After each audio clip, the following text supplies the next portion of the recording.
have a couple ounces of cherry cream flake by Gawith and Hoggarth. This is probably at least 5 years old.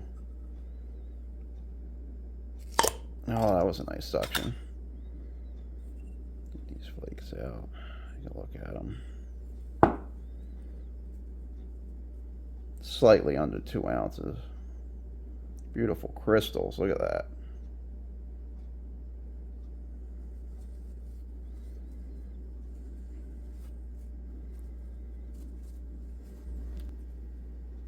Very nice cherry aroma mixed with the Lakeland.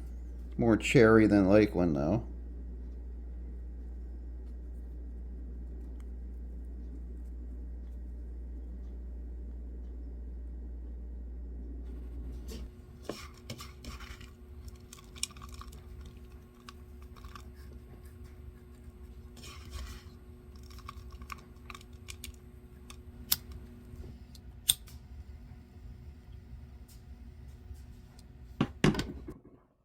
Welcome back, everybody. Today we have a Lakeland blend for you.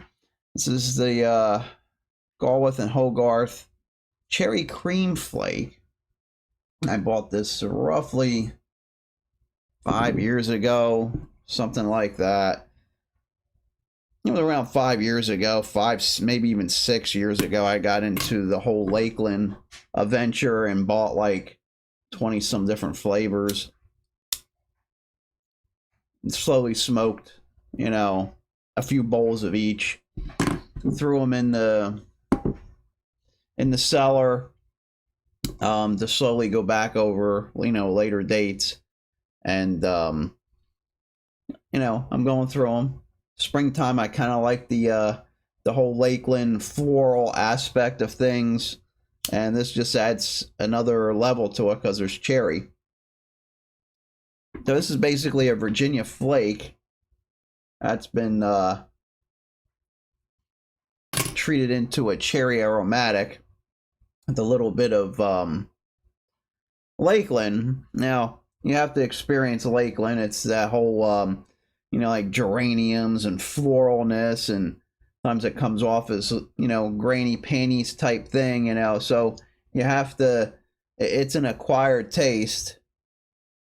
So you have to, you know, you have to try one. You have to try a Lakeland and see if you like it. And you know, you might not like it right away, but, you know, it's going to take a little bit getting used to. So,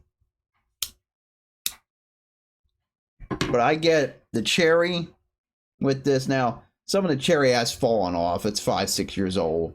It's still there, along with the Lakeland. So you get like a little, you get a mixture of the two, so it kind of makes it a unique arrow. It makes it a unique aromatic. And the char light, it's really there on the char light.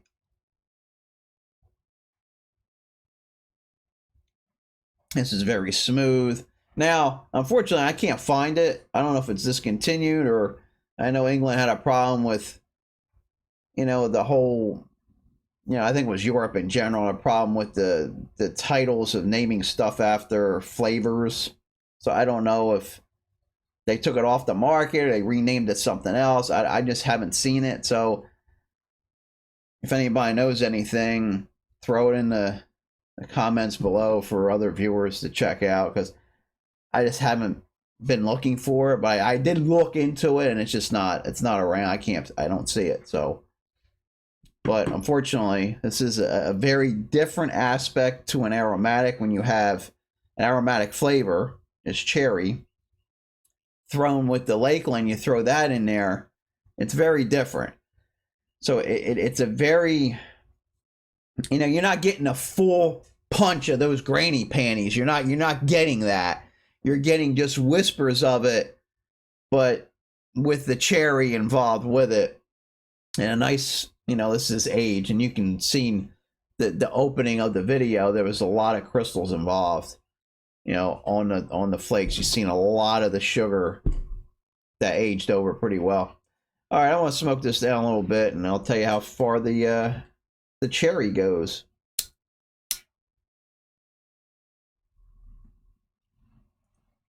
This is holding true. I'm good 25 minutes into this now. It's holding true. It's staying flavorful. It has a little bit of cherry going, you know, mixed with the Lakeland. So it's like a floral cherry. I guess it's the best way to describe it. Put into a Virginia flake. And sometimes it's kind of hard to put these reviews together because they don't make this no more. And it's or I can't find it. At least here in the States, you can't find it. I don't remember anybody ever talking about anything like this, but I had bought this when I went on my Lakeland adventure to run all my testing for Lakeland, see what I liked, see what I didn't like, and see if I even liked it to begin with. Smoked it for a while, see if it grew on me, which it ended up doing. I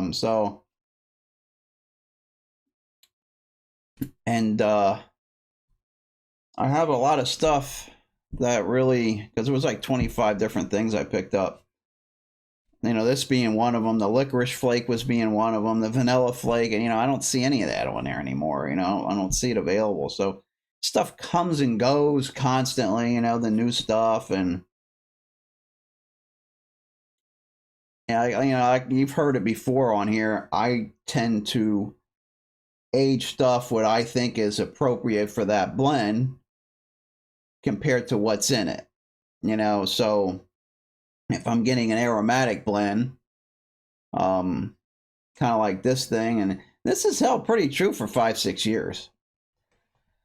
I don't know how Gawith actually infuses their flavoring into flakes. I don't know that process, but it holds a lot better than some of the American companies. I can tell you that. So that sucks. Can't find it. So I do these reviews as I open stuff. I don't pick and choose what I want to smoke for YouTube. You're not going to find that here. You're not going to pay. I'm like, okay, it's summertime, so I'm going to start moving into my summertime stuff. And, what do I want to smoke this year? And YouTube's it's not part of my thinking process. So eventually there's going to be repeats, and I just won't do that review. I'll probably do the tin opening. Some of them are 8-ounce jars and 8-ounce tins, and then I just smoke 2 ounces out of it, jar the rest, and come back to it to a later date. So there's that. You're not going to see no hype here. Like these small batches, I'll age the small batches for a few years, depending on what it is. So I know I'm gonna, I know that harshness is gone, that green stuff is gone. I'm not here to review something that just came out from, say, for instance, the Cornell and Deal blend that just came out. I'm not here to review that as it comes out, because number one, it's not going to be authentic review, because it has to sit, it has to mellow for a little bit, depending on what it is. So hurrying it up and ripping that box open and ripping the tin open is just not my thing. And I've done it. I've been through all that.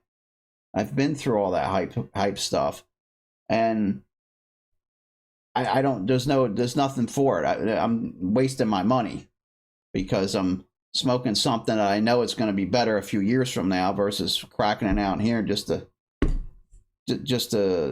show my face on here. It doesn't make any sense to me.